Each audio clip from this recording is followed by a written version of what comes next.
Homesteading, and today we're going to start cutting the firewood for the year. I was distracted doing other things and I am really behind. Normally I start cutting firewood right after Christmas and then I'm done kind of the end of February, and then we do maple syrup.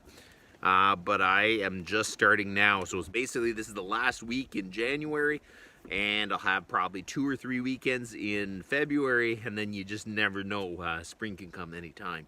So it's really important that I get a lot cut in the next few weekends. I don't think I'm going to get all my firewood cut before maple syrup season, and we'll see how much we can get cut. So I feel like starting off nice and easy. So this is the back of the house, so we're really close. Because with all this extra snow, it's kind of made it hard. I know down here I have a ton of dead ash in the low spot. And I really want to get use out of all that. There's a bunch of dead trees in here. So I feel like we can get like a lot of our firewood out of here. There's another dead one there. There's another dead one there. There's a whole lot in here. The only problem is everything that is in here, it's really low. And if you remember some of the other videos, I had my firewood flood out. It was basically here. I have a lot of big trees close to the road. It never floods here, so if I can get a lot of the firewood here. But first, I want to make sure that I can get down here with the four-wheeler, so I'm going to try to plow a good path.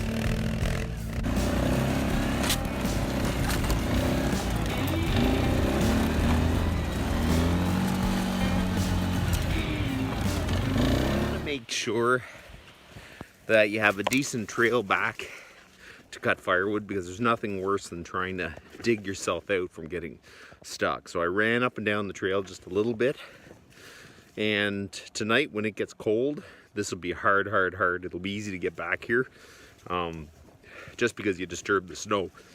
There's still a little bit of snow on the trail, but it's pretty well clear. We'll go back and get the chainsaw, and we're going to start cutting up some firewood. I think I'm going to start with that ash right there. Today we're going to use the Husqvarna 55s. That's what I used to cut all my firewood before I got my Husqvarna G372. They're absolutely great saws. I just need to run them a little bit because I really haven't used them much since I got the Husqvarna. So we're going to give it a good try on this tree. I think that tree's going that way, so that's how we're going to try to do it.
I got most of that log cut up. I got a few more to carry, but there's a bunch of dead ash here, little ones. We're just gonna knock them down.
So here's the first day cutting firewood. I mean, really the first couple hours cutting firewood, because it took me so long to just get in here.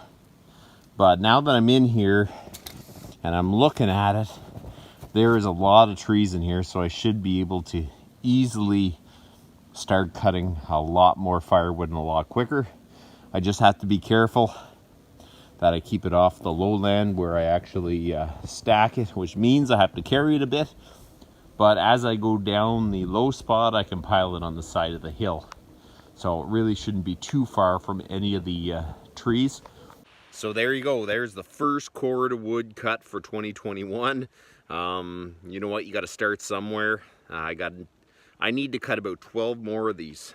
So I'm planning, if I can get to about 8 cord before maple syrup season, then I feel like I'm on a good path to finishing it up after maple syrup season's done.